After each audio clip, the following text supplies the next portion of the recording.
Hello everyone, welcome back to my channel. Book ஸ்டோருக்கு போகும்போது books எல்லாம் பார்த்து ரொம்ப ஆசைப்பட்டு வாங்கிட்டு வந்து குவிச்சிடுறேன். அதை சேஃபாக வச்சுக்கிறது தான் ரொம்ப பெரிய டாஸ்க்காக இருக்குது. அதுலேயும் மனசை உடைக்கிற மாதிரியான ஒரு விஷயம் எது தெரியுமா? ஆல்ரெடி ரீட் பண்ணிவிட்டு புதுசாக வாங்கி ரீட் பண்ணிவிட்டு ஷெல்ஃபில் வச்சு ஒரு 2 வருஷம் கழித்து திரும்பி அந்த புக்கை படித்து பார்க்கலாம் அப்படின்னு ஆசைப்பட்டு எடுக்கும்போது அதோட பேஜஸ் வந்து எல்லோ கலர் ஆகி அங்கங்கே திட்டு சில கரைகளை பார்க்கும்போது மனசே உடைஞ்சு போயிடுது. ஸோ இந்த வீடியோவில் அந்த புக்ஸ் எல்லாத்தையும் எப்படி கொஞ்சம் ப்ரொடெக்ட் பண்ணுறது அப்படிங்கிறது தான் பார்க்க போகிறோம்.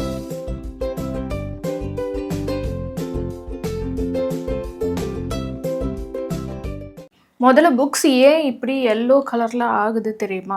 சம்டைம்ஸ் அதுலேருந்து சில குட்டி குட்டி பூச்சியெல்லாம் கூட பார்க்க முடியும். அந்த மாதிரி அது வந்து பழசாகும். இந்த காகிதங்கள் மரத்துலேருந்து தயாரிக்கப்படுறதுனால இதில் வந்து ஆக்சிடைசிங் ஏஜென்ட் அப்படின்ட்டு செல்லுலோஸ், லிக்னைன் இது ரெண்டும் இருக்குது. இதனால காற்று, வெயில் இதெல்லாம் படும்போது வேதிவினை அப்படின்னு கெமிஸ்ட்ரியெல்லாம் படிச்சிருப்போம். இந்த ஆக்சிடைசிங் ஏஜென்ட்டால் வேதிவினை நடந்து பக்கங்கள் வந்து மஞ்சளாக மாறுது. ஒரு சில நேரங்களில் அதுலேருந்து சில ஃபங்கஸ், அதுக்கப்புறம் பூச்சி இதெல்லாம் கூட நம்ம பார்க்க முடியும். பேஜஸ் எல்லோ கலர் ஆகுறத வந்து நம்மளால் ஸ்டாப் பண்ண முடியாது. பட் கொஞ்ச நாள் தள்ளி போடலாம். சீக்கிரமாக பழசாகாமல் கொஞ்சம் பார்த்துக்க முடியும் அப்படின்னு நான் நினைக்கிறேன். அதுலேயும் முக்கியமாக இங்கிலீஷ் புக்ஸ் இருக்குது இல்லையா, அதுதான் அதிகமாக அந்த மாதிரி மாறுறதை நான் பார்க்குறேன். தமிழ் புக்ஸோட பேப்பர் குவாலிட்டி ரொம்ப வந்து நல்லாயிருக்கும். ஒயிட் கலரில் இருக்கும். அது வந்து அவ்வளோ சீக்கிரம் அந்த மாதிரி எல்லோவாகவோ இல்லை அங்கங்கே கரைகளாகவோ மாறாது. ரொம்ப நாள் ஆகும். ரொம்ப நாள் கழித்து பார்த்திங்கனாலோ இல்லை நீங்கள் அதை ஒழுங்காக வச்சுக்காமல் விட்டுருந்தீங்கனாலோ அது வந்து எல்லோ கலரில் ஆகும். பட் இந்த இங்கிலீஷ் புக்ஸில் வெயிட்லெஸ்ஸாக ஒரு சில புக்ஸ் இருக்கும். ரீசெண்டாக நான் இப்போ ஒரு புக் எடுத்து ரீட் பண்ணேன். ஸோ இது வந்து வாங்கி 2-2.5 வருஷம் இருக்கும், 2-3 வருஷமே இருக்கும்னு நினைக்கிறேன். பட் இது இவ்வளோ சீக்கிரமாக இப்படி ஆயிடுச்சோன்னு தான் எனக்கு தோணுது. கொஞ்ச நாளாக நான் அதை ஓப்பனே பண்ணல. இப்போ மறுபடியும் ரீட் பண்ணலாம் அப்படின்னு சொல்லி எடுக்கும்போது தான் என்னடா இது இப்படி ஆயிடுச்சு அப்படின்னு தோணுச்சு. பேஜோட இந்த இடம் எல்லோ ஆயிடுச்சு. உள்ளே ஓப்பன் பண்ணால் அங்கங்கே எல்லோ கலரில் ஆயிட்டுருக்கு. ஸோ இது வந்து கொஞ்சம் வெயிட்லெஸ்ஸாக இருக்குது. இதோட பேப்பர்ஸ் பார்த்திங்கன்னா வரும்போதே ஆல்ரெடி அது ஒரு மாதிரி டார்க் கலரில் தான் இருக்குது. இதே இந்த தமிழ் புக் எடுத்துக்கிட்டோம்னா இது எப்போ வாங்கினேன், இதுவும் அந்த டைமில் வாங்கினது தான். இதோட பேஜஸே வந்து ஒயிட் கலரில் இருக்கும். ஸோ அவ்வளோ சீக்கிரம் இது வந்து அந்த மாதிரி ஆகாது. நம்மளால் முடிஞ்சதை பண்ணி இந்த புத்தகங்களை எப்படி கொஞ்சம் பாதுகாப்பாக வச்சுக்கலாம் அப்படிங்கிற ஒரு 5 டிப்ஸ் நான் உங்களுக்கு சொல்கிறேனே இந்த வீடியோவில். சீக்கிரமாக புத்தகங்கள் வந்து பழசாகாமலும் செதஞ்சு போகாமலும் நம்ம வந்து பார்த்துக்க முடியும். ஏஞ்சல் அண்ட் டீமன்ஸ் அந்த மூவி வந்து நான் பார்த்தேன். அந்த கதையை நான் வாசிக்கும் போதே அந்த இடத்த ஓரளவு நான் இமேஜின் பண்ணேன். படத்தில் இன்னும் சூப்பராகவே அதை காமிச்சிருந்தாங்க. லைப்ரரி மாதிரி அந்த இடத்துல வந்து புக்ஸ் எல்லாத்தையுமே சேஃபாக வச்சுக்கிறாங்க. என்னென்னா ஆவண காப்பகம், அது எல்லாத்தையும் புத்தகங்களை வந்து காப்பாற்றுறதுக்காக ஒரு சில வரலாற்று புத்தகங்கள், ரொம்ப முக்கியமான சில புத்தகங்கள்லாம் இருக்கும்.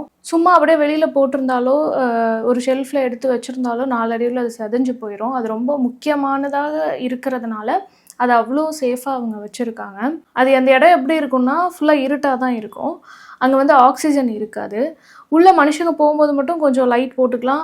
அவங்களுக்கு தேவையான அளவுக்கு ஆக்சிஜன் மட்டும் அங்கே உள்ளே வந்து ரிலீஸ் பண்ணி விடுவாங்க. அந்த ஆக்சிஜன் முடியறதுக்குள்ளே அவங்க வெளியில் வந்துடணும். அந்த மாதிரி அந்த ஒரு இடம் இருக்கும். நம்மளால் அப்படிலாம் ஒன்று க்ரியேட் பண்ண முடியாது. பட் இதுலேருந்து ஒரு சில விஷயங்களை நம்ம வந்து இதை எப்படி நம்ம சரி பண்ணலாம் அப்படிங்கிறது தெரிஞ்சுக்க முடியும். ஒரு விஷயம் என்னென்னா, வெயில் வந்து டைரெக்டாக படாத மாதிரி நம்ம அதை புக்ஸை வந்து வைக்கணும். லைக் ஒரு மூடின மாதிரியான ஒரு கபோர்ட்குள்ளே வைக்கலாம். இல்லை ஒரு ஷெல்ஃபில் நீங்கள் வச்சுட்டு அது மேலே ஏதாவது க்ளோஸ்ட் ஆகிற மாதிரி எதையாவது ஒன்று போட்டு நீங்கள் வந்து பாதுகாக்க முடியும். ஒரு அட்டை பெட்டிக்குள்ளே கூட போட்டு நீங்கள் வச்சுக்கலாம். நான் வந்து எனக்கு பேக்ரவுண்ட் வேணுங்கிறதுக்காக இந்த மாதிரி வச்சுருக்கேன். இல்லைனா க்ளோஸ்டு கபோர்ட் இருக்குது, அதுக்குள்ளே தான் ஃபுல்லாக புக்ஸை வைப்பேன். சிலர் வந்து பீரோக்குள்ளே வச்சுருப்பாங்க. சிலர் வந்து உடன் கபோர்ட்ஸ் அதுக்காக இருக்கும், அங்கே வைப்பாங்க. வெளியில் வைக்கிறதுக்கு எனக்கு ஒரே ஒரு ரீசன், இது பேக்ரவுண்டாக இருக்குது அப்படிங்கிறனால பார்க்குறதுக்கு அழகாக இருக்கும்னு. இல்லைனா மூடின மாதிரியான ஒரு இடத்துல நம்ம அதை வைக்கலாம். ஸோ சன்லைட் படாத மாதிரியான ஒரு இடத்துல வச்சுக்கோங்க. அடுத்த பாயிண்ட் வந்து ஈரப்பதமாக இருக்கக்கூடாது.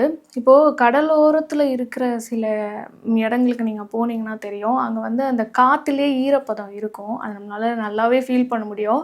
அங்கே இருக்கிற பொருட்கள் வந்து சீக்கிரமாகவே ஃபங்கஸ் வரதை நம்ம பார்க்க முடியும். உணவுப் பொருட்கள் கூட சீக்கிரமாக, இந்த மசாலா மாதிரியான பொருட்களில் கூட சீக்கிரமாக ஃபங்கஸ் வந்துடும். ஃபங்கஸ்லேருந்து அந்த குட்டி குட்டி பூச்சி வந்துடும். ஸோ புக்ஸை நீங்கள் அந்த மாதிரி ஒரு இடத்துல வச்சுருந்தீங்க அப்படின்னா கண்டிப்பாக அதை காப்பாற்றுறது ரொம்ப கஷ்டம். திரும்பி வெயில் காலம் வர வரைக்கும் வெயிட் பண்ணி வெயிலில் அதை போட்டு காய வைக்கணும். அந்த பூச்சிகள் அப்போ தான் வந்து சாகும். ஸோ ஓவர் வெயிலும் கூடாது, ஓவர் மழையும் கூடாதுன்னா என்னத்தான் பண்ணுறது அப்படிங்கிற மாதிரி தான் இருக்குது. பட் அப்பப்போ நம்ம எடுத்து அந்த ஃபங்கஸ் எல்லாத்தையுமே தொடச்சிட்டு கொஞ்சம் வெயில் வந்துச்சு அப்படின்னா வெயிலில் வச்சு திருப்பியும் உள்ளே நம்ம வந்து எடுத்து வைக்கலாம். அட்டைப்பெட்டிக்குள்ளே போட்டு வைக்கிறது என்னை பொறுத்த வரைக்கும் நல்ல ஐடியாவாக தெரியலை. ஒரு வேளை உங்ககிட்ட இந்த அந்துருண்டை அதெல்லாம் இருந்துச்சுன்னா போட்டு வைங்க. சம்டைம்ஸ் சில பூச்சிகள் கூட வந்துடும் இல்லையா, அதனால் அட்டைப்பெட்டிகளே சம்டைம்ஸ் பூசணம் பூத்து போகும், ஃபங்கஸ் வரும். அதனால் அப்பப்போ எடுத்து பார்த்துக்கிறது நல்லது. அடுத்த பாயிண்ட், ஷெல்ஃபில் நம்ம அடுக்கிறோம் இல்லையா, மூடின கபோர்டோ இல்லை வெளியில் இருக்கிறதோ ஷெல்ஃபில் அடுக்கும்போது ஃபுல்லாக வால் ஒட்டி வைக்காமல் கொஞ்சம் அதுக்கு கேப் விடணும்னு சொல்கிறாங்க. இப்போ இந்த ஷெல்ஃபில் வந்து அடிக்கிறீங்க, புக் சைஸுக்கு தான் அந்த ஷெல்ஃபே இருக்குது, அதனால் என்னால் அப்படி பின்னாடி கேப் விட முடியாது. பட் இதுக்கு பின்னாடி இருக்கிற ரீசன் என்னென்னா, புக்கில் வந்து இங்க்கு, க்ளூ இதெல்லாம் யூஸ் பண்ணியிருக்காங்க. இதுலேருந்து கெமிக்கல்ஸ் இருக்கும் இல்லையா, ஸோ அப்போ வந்து ஆஃப் கேஸிங் அப்படிங்கிற ஒரு விஷயம் வந்து நடக்கும். அதாவது ஆவியாகிற மாதிரி இந்த கெமிக்கல்ஸ் வந்து சில கேஸை வந்து ப்ரொடியூஸ் பண்ணுது. அப்போது சில மாற்றங்கள் நடந்து புக்ஸ் வந்து சிதைவடைய ஆரம்பிக்கும். ஸோ கொஞ்சம் ஸ்பேஸ் விட்டு, பின்னாடி ஸ்பேஸ் விட்டு வச்சா இதை தவிர்க்கலாம். அடுத்த பாயிண்ட் வந்து, பழைய புக்ஸ் இருக்கும் ஆல்ரெடி நம்மக்கிட்ட. இப்போ இந்த புக் ஆல்ரெடி இப்போ பழசாயிடுச்சு, நான் வேறு ஒரு புது புக் வாங்குறேன் அப்படின்னா அதை இது கூட வைக்காமல் தனியாக வைக்கணும். சொல்லணும்னா இதை தனியாக வைக்கணும். இந்த மாதிரி இருக்கிற எல்லா பழைய புத்தகங்களையும் தனியாக வைக்கணும். புது புக்ஸோடு சேர்த்து வைக்கும்போது சீக்கிரமாக அந்த புது புக்கும் இது போல் ஆகிடும். இதை நான் ரொம்ப காலமாக பழைய புக்ஸோடு சேர்த்து தான் போட்டிருந்தேன். அதனால கூட இந்த மாதிரி சீக்கிரமாக இருக்கலாம். இது சீக்கிரமான மாதிரி தான் எனக்கு ஃபீல் ஆகுது. ஏன்னா இது கூட சேர்த்து வாங்கின புத்தகங்கள்லாம் கொஞ்சம் நல்லா இருக்கும்போது இது இப்படி ஆயிடுச்சே அப்படின்ட்டு. ஸோ அந்த பேப்பர் குவாலிட்டியும் ரொம்ப முக்கியம். நல்ல ஒயிட் கலரில் திக்கான பேப்பர்ஸ் இருக்கும், பார்த்தாலே நமக்கு தெரியும் இதெல்லாம் அவ்வளோ சீக்கிரம் வந்து டேமேஜ் ஆகாதுன்னு. அந்த புத்தகங்களை தாண்டி இதெல்லாம் சீக்கிரம் டேமேஜ் ஆகிடுது. ஒவ்வொரு பதிப்பகங்களுக்கும் வந்து அந்த புக்ஸோட குவாலிட்டி சேஞ்ச் ஆகும். நல்ல குவாலிட்டியான புக்ஸில் பார்த்திங்கன்னா பேப்பர் நல்லா ஒயிட் கலரில் இருக்கும், அது அவ்வளோ சீக்கிரமாக சிதையாது. மற்ற டிரான்ஸ்லேட் செய்யப்பட்ட புக்ஸ் இருக்கும் இல்லையா, தமிழில் வந்து மொழிபெயர்க்கப்பட்ட புத்தகங்களோட பேஜஸ் வந்து கொஞ்சம் ரொம்ப வெயிட்லெஸ்ஸாக இருக்கும் அந்த புக்ஸ். அது வந்து சீக்கிரமாகவே அந்த மாதிரி டர்ன் ஆகிடும், எல்லோயிஷ் ஆகிடும், பழசாயிடும். கிழக்கு பதிப்பகம் உதாரணமாக சொல்லலாம், அதோட பேஜஸ் பார்த்திங்கன்னா நல்லா திக்காக ஒயிட் கலரில் இருக்கும். அது அவ்வளோ சீக்கிரம் வந்து பழசாகாதுன்னா அந்த பேஜஸ் வந்து அந்த மாதிரி ஆகாது. அதில் மரத்தை கம்மியாக சேர்த்துருப்பாங்க அப்படின்னு நினைக்கிறேன். அதுக்கேற்ற மாதிரி அதோட ரேட்டுமே வந்து அதிகமாக தான் இருக்கும், வெயிட்டாக இருக்கும் அந்த புக்ஸ். இது வந்து காலச்சுவடு பதிப்பகம், இதுலேயும் அந்த மாதிரி தான் இருக்கும். பேப்பர் குவாலிட்டி நல்ல பேப்பர் குவாலிட்டியில் இருக்கும். இன்னும் ஒரு சில பதிப்பகங்கள் கூட அந்த மாதிரி போடுவாங்க. ஒவ்வொரு புத்தகங்களுக்கு ஏற்ற மாதிரி, அதோட விலைக்கு ஏற்ற மாதிரி அந்த குவாலிட்டிஸ் இருக்கும். கடைசியான ஒன்று, இது அடிக்கடி புக் லவர்ஸ்லாம் பண்ணணும். கிட்டத்தட்ட இது ஒரு தெரப்பி மாதிரின்னு கூட சொல்லலாம். ஏன்னா புக் ஷெல்ஃப் எல்லாத்தையுமே அரேஞ்ச் பண்ணுறது, க்ளீன் பண்ணுறது, புக்ஸை எடுத்து தூசி தட்டி திருப்பியும் அரேஞ்ச் பண்ணுறது. ஷெல்ஃபில் அடிக்கிட்டிங்க அப்படின்னா அப்படியே ஒரு 2-3 வருஷத்துக்கு விட்டுடாமல் அப்பப்போ தூசி ஆகும்போதெல்லாம் எடுத்து அந்த தூசி எல்லாத்தையும் க்ளீன் பண்ணிவிட்டு, ஒரு வேளை ஃபங்கஸ்லாம் வந்திருந்ததுன்னா கொஞ்சம் நேரம் வெயிலில் வச்சுட்டு நீங்கள் எடுத்து உள்ளே வச்சிடலாம். வெயில் படக்கூடாதுன்னு சொல்லிட்டு ஃபங்கஸை விரட்டுறதுக்கு வெயிலில் போடணும்னு சொல்கிறீங்களேன்னு கேட்டால் வேறு எப்படி எனக்கு அந்த ஃபங்கஸை வந்து ரிமூவ் பண்ண முடியும்? வராமல் பார்த்துக்கிறது நல்லது. வந்துருச்சு அப்படின்னா அதை விரட்டுறதுக்கு வேறு என்ன வழி இருக்குதுன்னு எனக்கு தெரியல. கொஞ்சம் நேரம் அந்த மாதிரி வார்மான ஒரு பிளேஸில் வச்சுட்டு திருப்பியும் அரேஞ்ச் பண்ணுறது தான் கரெக்டாக இருக்கும். கொஞ்சம் பேப்பர்ஸ் வந்து ஊறி போன மாதிரி ஆகிடும்.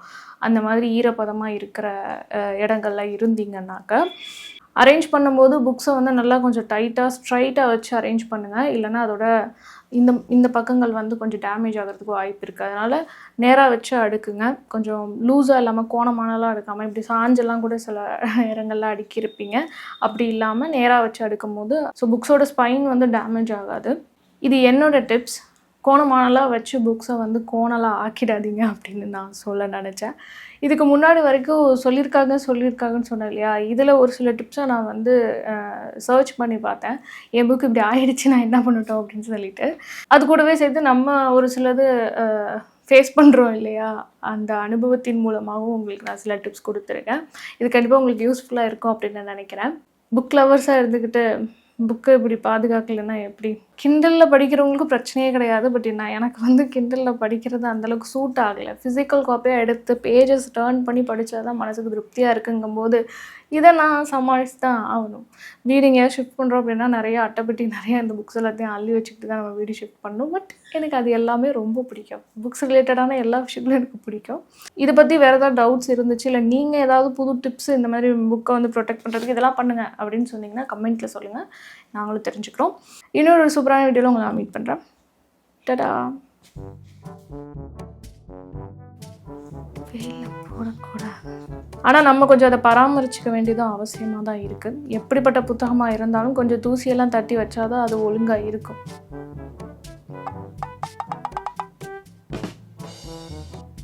நம்ம அப்பப்போ க்ளீன் பண்ணுறோம்ல, அப்போ புக்கையும் க்ளீன் பண்ணணும்.